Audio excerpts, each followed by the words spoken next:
Sumainyo ang Panginoon. At sumaiyo rin. Ang mabuting balita ng Panginoon ayon kay San Marcos. Papuri sa iyo, Panginoon. Noong panahong iyon, may isang ketonging lumapit kay Jesus, nanikluhod at nagmakaawa. Kung ibig po ninyo'y mapagaling ninyo ako. Nahabag si Jesus at hinipo siya sa bayang wika, ibig ko, gumaling ka. Noong hindi nawala ang ketong at gumaling ang tao, pinaalis siya agad ni Jesus matapos ang ganitong mahigpit na bilin. Huwag mong sasabihin ito kanino man. Sa halip ay pasuri ka sa saserdote. Pagkatapos maghandog ka ayon sa inutos ni Moises upang patunayan sa mga tao na ikaw ay magaling na. Ngunit umalis siya at bagkus ipinamalita ang nangyari. Ano pat hindi na hayagang makapasok ng bayan si Jesus. Naroon na lamang siya sa labas sa mga ilang napuok at doon pinagsasadya ng mga tao buhat sa iba't ibang dako. Mga kapatid, ang mabuting balita ng Panginoon. Pinupuri ka namin, Panginoong Hesukristo. Magsiupo muna po ang lahat. Magandang umaga po sa inyong lahat. Atin pong papurihan at palakpakan ang ating mahal na pong Jesus Nazareno.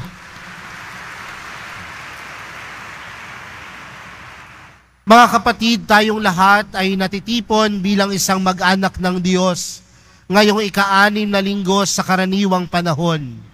Sa susunod na linggo, tayo ay papasok na sa panibagong panahon sa loob ng kalendaryo ng Simbahang Katolika.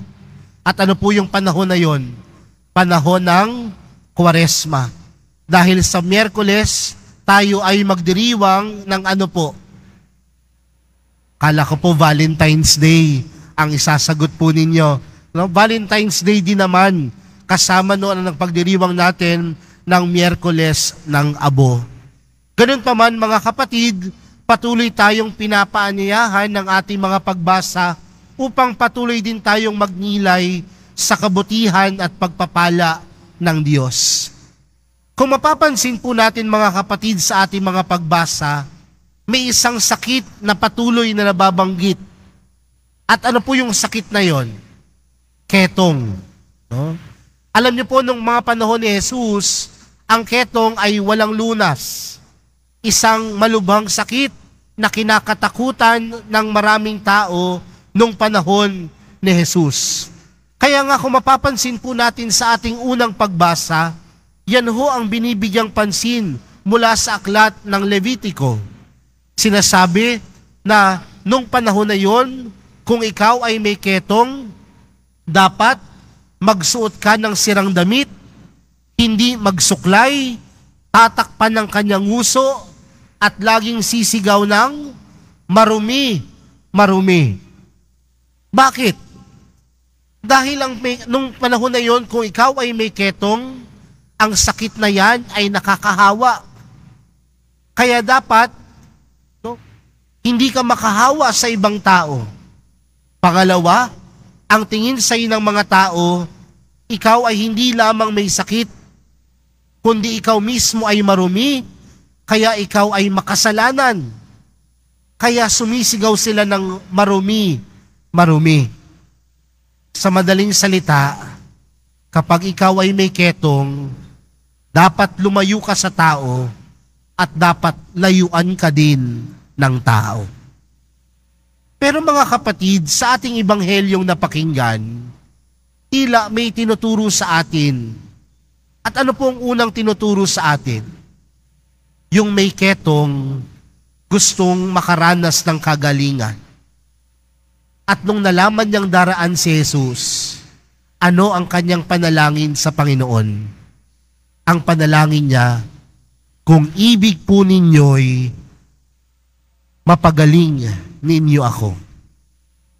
Yan ang panalangin ng may ketong. Yan ang panalangin ng may sakit. Pero ano po yung gustong bigyang pansin dito mga kapatid? Ang sabi ng may ketong, kung ibig po ninyo. Ano pong pinapahiwatig nito sa atin mga kapatid? Na sa panalangin, hindi natin binabago ang pag-iisip ng Diyos. Madalas kasi kapag tayo ay nananalangin, ang gusto natin, yung sarili nating kagustuhan ng mapangyari, hindi ang kagustuhan ng Diyos. And most of the time, we become manipulative, controlling, even to God. Gusto natin yung mangyari, yung gusto natin. Kaya nga pag hindi nangyari yung gusto natin, anong nangyayari sa puso natin? Nagtatampo. Ano nangyayari sa buhay natin? Tumatalikod sa Diyos. Pero mga kapatid, sa araw na ito, tila pinapaalala sa atin na ang panalangin ay hindi para baguhin ang pag-iisip ng Diyos, kundi ang panalangin ay para sa puso natin na handang tanggapin ang kagustuhan ng Diyos para sa buhay natin. We do not change the mind of God every time we pray. But prayer helps us accept the will of God for us. Yun ho ang panalangin, ha? Baka kasi kapag nananalangin, gusto natin baguhin ang pag-iisip ng Diyos. Pero isang realidad, kailanman hindi natin kayang baguhin ang pag-iisip ng Diyos. Pero ang puso natin kayang tanggapin kung ano man ang ipagkakaloob ng Diyos. Yun po yung una. Pangalawang bagay, mapapansin po natin sa ating ebanghelyo, bago pinagaling ni Jesus ang may ketong, hinawakan niya yung may ketong. Nung mga panahon na yon, sabi ko nga po sa inyo, bawal hawakan ng may ketong. Dahil kapag hinawakan mo siya, mahahawa ka. Kapag hinawakan mo ang may ketong, ang tingin din sa inang tao, madumi, makasalanan. Pero bakit ho kaya hinawakan ni Jesus yung may ketong? Yung paghawak ni Jesus, tila pagpapaalala sa atin na hindi lamang siya naawa sa may ketong, bagkus nakikiisa siya sa kahirapan na dinaranas ng taong may sakit na iyon. Di ba minsan ganyan din naman sa buhay natin? Madalas, kapag tayo ay nakakakita ng mga taong nahihirapan, sinasabi din naman natin, nakakaawa, ano? Pero ang tanong, may ginagawa ba tayo? O baka sabihin lang natin, hanggang doon lang, nakakaawa eh. Pero ang Panginoon, kasama ng kanyang pagkaawa doon sa may sakit na may ketong, ipinaramdam niya na kapiling niya at kasama siya nito. Dahil si Jesus, hindi siya natakot mahawa. Dahil alam ni Jesus na siya dapat ang makahawa doon sa may sakit. At ano yung hawa na dala ni Jesus? Yung kanyang pagmamahal, yung kanyang pag-ibig, at yun yung kanyang awa para doon sa may ketong.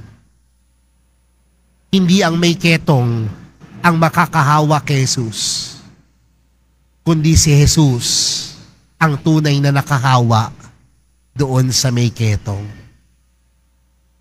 Magandang pagnilayan po yan mga kapatid. Sa buhay po ba natin, nakakahawa ba ang pag-ibig ng Diyos na nararanasan natin sa iba? Marami pong mga estudyante dito coming from Nazarene Catholic School. Sa eskwelahan ba, ano ba yung nahahawa ninyo sa kapwa estudyante? Mabuti ba? O hinahawaan yung maging pasaway ang iba? Sa tahanan, ang mga magulang po ba Ano po ba ang hinahawa ninyo sa inyong pamilya, sa inyong anak? Pagmamahal ba? O pagbabatuhan ng pinggan? Si Jesus, nahawaan niya ang may ketong ng kanyang pag-ibig at pagmamahal. Hindi ang may ketong ang nakahawa kay Jesus. Bagkus si Jesus ang nakahawa ng pag-ibig at awa. Panghuli mga kapatid, sinasabi sa ating ebanghelyo na nakaranas ng kagalingan ng may ketong. Pero ano ang panawagan sa kanya ni Jesus? Huwag mong ipagsasabi kanino man. Pumunta ka sa mga saserdote. Pumunta ka sa saserdote at mag-alay ka. Madali po ba yung habilin ni Jesus? Hindi. Lalong-lalo na po sa panahon natin ngayon. Di ba kapag nakaranas ka ng biyaya, anong unang bagay ang ginagawa mo? Hindi nga manalangin eh. Di ba ang unang bagay na ginagawa natin kapag nakaranas tayo ng biyaya sa panahon natin ngayon? Anong ginagawa? Ipopost natin sa social media. Feeling blessed. Di ba? Yan yung mga nakalagay dun eh. Feeling blessed. Kaya mahirap talagang itago ang pagpapala, ang biyayang tinatanggap natin sa Diyos, ang kabutihan ng Diyos. Mahirap kimkimin.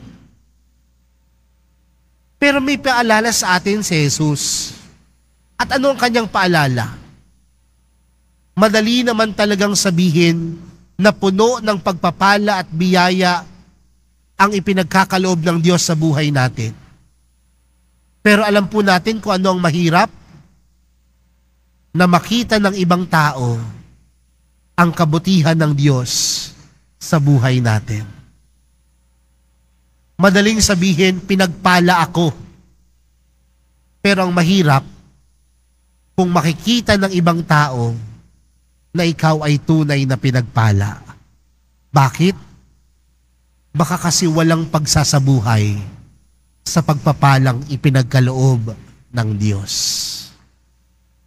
It will be very easy for us to speak that you are so blessed.